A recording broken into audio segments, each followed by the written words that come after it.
एक बार भगवान विष्णु जी शेषनाग पर बैठे बैठे बोर हो गए और उन्होंने धरती पर घूमने का विचार मन में किया।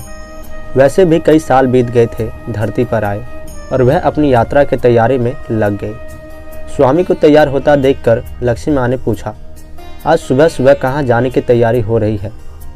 विष्णु जी ने कहा, हे लक्ष्मी, मैं धरती लोक पर घूमने जा रहा हूँ।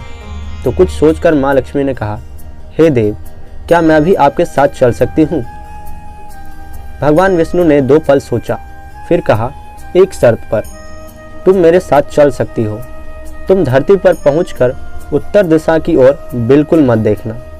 इसके साथ ही माता लक्ष्मी ने हाँ कह के अपनी मनवा ली और सुबह सुबह माँ लक्ष्मी और भगवान विष्णु धरती पर पहुंच गए।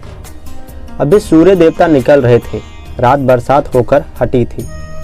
चारों ओर हरियाली ही हरियाली थी। उस समय चारों ओर बहुत शांति थी और धरती बहुत ही सुंदर दिख रही थी और माँ लक्ष्मी मंत्रमुग्ध होकर धरती को देख रही थी और भूल गई कि पति को क्या वचन देकर आई है और चारों ओर देखती हुई कब उत्तर दिशा की ओर देखने लगी पता ही नहीं चला। उत्तर दिशा में माँ लक्ष्मी को एक बहुत ही सुंदर बगीचा नजर आया और उस तरफ से भीनी भीनी खुशबू आ रही थी और बहुत ही सुंदर सुंदर फूल खिले थे। यह एक फूलों का खेत था और माँ लक्ष्मी बिना सोचे समझे उस खेत में गई और एक सुंदर सा फूल तोड़ लाई। लेकिन यह क्या, जब माँ लक्ष्मी भगवान विष्णु के पास आई तो भगवान विष्णु की आंखों में आंसू थे और भगवान विष्णु ने माँ लक्ष्मी को कहा कि कभी भी किसी से बिना पूछे उसका कुछ भी नहीं लेना चाहिए और साथ ही अपना वचन भी याद दिलाया। माँ लक्ष्मी को अपनी भूल का पता चला तो उन्होंने भगवान विष्णु से इस भूल की माफ़ी मांगी और भगवान विष्णु ने कहा कि जो तुमने भूल की है उसकी सज़ा तो तुम्हें ज़रूर मिलेगी। जिस माली के खेत में तुमने बिना पूछे फूल तोड़ा है यह एक प्रकार की चोरी है। इसके लिए अब तुम 3 साल तक माली के घर में नौकर बनकर रहो। उसके बाद मैं तुम्हें वैकुंठ वापस बुलाऊंगा। माँ लक्ष्मी ने चुपचाप सर झुकाकर हाँ कर दी और माँ लक्ष्मी एक गरीब औरत का रूप धारण करके उस खेत के मालिक के घर गई। घर क्या, एक झोपड़ा था और मालिक का नाम माधव था। माधव की बीवी, 2 बेटे और 3 बेटियां थीं। सभी उस छोटे से खेत में काम करके किसी तरह से गुजारा करते थे। माँ लक्ष्मी जब एक साधारण और गरीब औरत बनकर जब माधव के झोपड़े पर गई तो माधव ने पूछा, बहन तुम कौन हो और इस समय तुम्हें क्या चाहिए? तब माँ लक्ष्मी ने कहा, मैं एक गरीब औरत हूँ, मेरी देखभाल करने वाला कोई नहीं। मैंने कई दिनों से खाना भी नहीं खाया, मुझे कोई भी काम दे दो, साथ में मैं तुम्हारे घर का काम भी कर दिया करूँगी। बस मुझे अपने घर में एक कोने में आसरा दे दो। माधव बहुत ही अच्छे दिल का मालिक था। उसे दया आ गई, लेकिन उसने कहा, बहन मैं तो बहुत ही गरीब हूँ, मेरी कमाई से मेरे घर का खर्चा मुश्किल से चलता है। लेकिन अगर मेरी 3 की जगह 4 बेटियाँ होती तो भी मैंने गुजारा करना था। अगर तुम मेरी बेटी बनकर जैसा रूखा सूखा हम खाते हैं उसमें खुश रह सकती हो तो बेटी अंदर आ जाओ।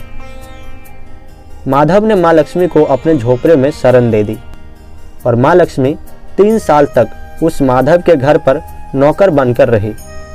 जिस दिन माँ लक्ष्मी माधव के घर आई थी उससे दूसरे दिन ही माधव को इतनी आमदनी हुई फूलों से कि शाम को एक गाय खरीद ली। फिर धीरे धीरे माधव ने काफ़ी ज़मीन खरीद ली और सबने अच्छे अच्छे कपड़े भी बनवा लिए और फिर एक बड़ा पक्का घर भी बनवा लिया। बेटियों और बीवी ने गहने भी बनवा लिए और अब मकान भी बहुत ही बड़ा बनवा लिया था। माधव हमेशा सोचता था कि मुझे यह सब इस महिला के आने के बाद मिला है।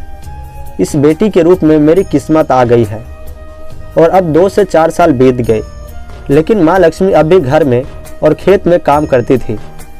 एक दिन माधव जब अपने खेतों से काम खत्म करके घर आया तो उसने अपने घर के सामने द्वार पर एक देवी स्वरूप गहने से लदी एक औरत को देखा। ध्यान से देखकर पहचान गया, अरे यह तो मेरी मुंह बोली चौथी बेटी यानी वही औरत है।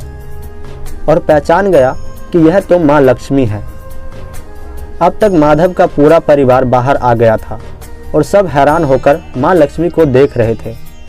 माधव बोला, हे माँ, हमें माफ़ कर दे, तेरे से अनजाने में ही घर और खेत में काम करवाया है। हे माँ, यह कैसा अपराध हो गया है। हे माँ, हम सबको माफ़ कर दे।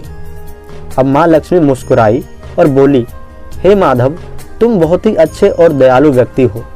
तुमने मुझे अपनी बेटी की तरह से रखा है, अपने परिवार के सदस्य की तरह से।